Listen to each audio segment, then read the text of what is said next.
Elle a club up, non. Je l'ai vu en vrai, elle a pas club up. Elle a même pris du poids. Elle a pas club up. Pas du tout. Elle a dû prendre coup. On met des filtres comme ça. Il n'y a pas de peinture. C'est pour ça que vous pensez que la club up. Je l'ai vu en vrai il y a 4 jours. Elle a toujours la même tête. C'est parce que sur TikTok, elle met 4000 filtres. Donc du coup, on a l'impression que la club up, non, elle est toujours pareille. Toujours la même tête. C'est juste qu'elle met plein de filtres et donc du coup, on a l'impression que la club up, non. On a toujours la même tête. Vous l'avez vu sur mes vidéos TikTok. Il parle comme ça pour de vrai ou... Non, pour de faux. Ah, oui, parce que sinon ça fait peur. Hein. Mais tout était pour de faux. Le manger, tout ça, c'était pour de faux. Si tu peux faire ça pour de faux et gagner 20 000 euros par mois ou 30 000, tu sais, je le fais. Hein. Ah bah, Ah, moi mais- aussi, Tu sais de quoi je tu fais une parles, marmite de 20 kilos de pâte à bocona. Bah oui, parce que du coup, je le faisais. Tu parles, tu l'as déjà fait. Mais, c'est bien ce que je dis. Mais il parle comme ça pour... Cette petite story parce que je comprends pas. Il y a des gens qui insultent Wafa. Wafa n'a absolument rien fait, la pauvre. Alors je sais pas pourquoi les gens se permettent de l'insulter et de lui dire de rendre mon argent. Elle m'a jamais pris d'argent, pas du tout. C'est ma pote, vraiment. C'est une personne très bien. Elle vit très bien. Elle n'a absolument pas besoin de ça. Et en plus de ça, vu l'éducation qu'elle a et l'éducation qu'elle donne à ses enfants, c'est certainement pas une personne comme ça qui va voler de l'argent et qui va prendre de l'argent qui n'est pas à elle. Donc, s'il vous plaît, évitez d'insulter les gens un peu gratuitement quand même. Surtout que la personne qui m'a fait ce qu'elle m'a fait et que j'ai expliqué en story, c'est quelqu'un qui n'est absolument pas connu. Vous l'avez déjà vu dans mes stories, plusieurs fois même, durant plusieurs années. Mais c'est pas du tout quelqu'un qui est connu. Donc voilà. S'il vous plaît, détendez-vous. Je vous remercie de votre soutien et tout, c'est très touchant. Mais elle n'a rien fait, Yasta n'a rien fait, Amélie n'a rien fait. C'est pas, vous savez, c'est pas parce que ces gens-là sont connus que c'est des gens mauvais.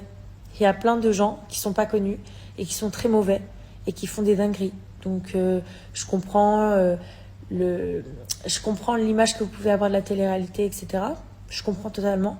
Mais par contre, sachez une chose, c'est que des gens pourris, il y en a partout, dans tous les milieux et dans tous les domaines. Tout le monde, j'espère que vous allez bien. Alors effectivement, j'ai déserté les réseaux sociaux pendant quelques jours. J'ai dû me rendre d'urgence à Paris. Je suis allée au commissariat de police avec mon avocate pour déposer une plainte contre quelqu'un que je connais depuis 8 ans. Je croyais être ma pote et ça s'est avéré n'être absolument pas le cas. Pour vous la faire brève, cette personne avait accès à un de mes comptes PayPal de société. Et celui dont elle a accès, elle a décidé avec son mari de tout retirer l'argent qu'il y avait dessus, donc plus de 20 000 euros, et de supprimer le compte PayPal. Voilà. Ce qui est complètement débile étant donné qu'on a toutes les preuves noir sur blanc que c'est eux qui ont tout volé. Et voilà. En gros, moi, après, ce qui me fait le plus mal, à côté du côté financier, c'est le côté trahison.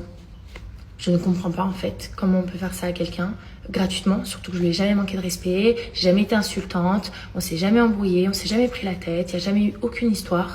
Donc voilà, je comprends pas comment on a envie de ruiner sa vie pour 20 000 euros, surtout sachant que cette personne, en plus de ça, elle a des enfants. Enfin bref, je suis choquée. On vit dans un monde vraiment où le respect n'y est plus, la loyauté n'existe pas et la confiance, elle est à bannir. Donc voilà, je peux pas vous raconter tous les détails, etc. parce que l'histoire, elle est entre les mains de la justice. Mais je reviendrai sur cette histoire et je vous avoue que pendant des années, il y a beaucoup de gens qui m'ont menti, trahi, escroqué, fait du mal. Et je n'ai jamais rien dit, j'ai jamais manqué de loyauté auprès de ces personnes-là, même après tout ce qu'elles ont pu me faire. Mais là, c'est bon, j'en ai marre en fait, j'en ai marre. C'est vrai que j'ai toujours le sourire sur mes réseaux, etc. Mais il y a un moment donné, en fait, je pense qu'on a tous une jauge et au bout d'un moment, la jauge est pleine, la coupe est pleine. Et je suis arrivée à mon seuil de tolérance. Voilà. Donc à présent, toutes les personnes qui vont me faire du mal, je vais les afficher. Voilà. T'es prêt à faire du mal, t'es prêt à faire des dingueries, sois prêt à prendre tout le reste dans la gueule. Voilà. Donc faites attention de qui vous entoure, parce que souvent ça vient des gens qui sont proches de vous, les plus grosses dingueries. Et c'est triste à dire, mais ne faites pas confiance. Voilà. Je vous embrasse, prenez soin de vous.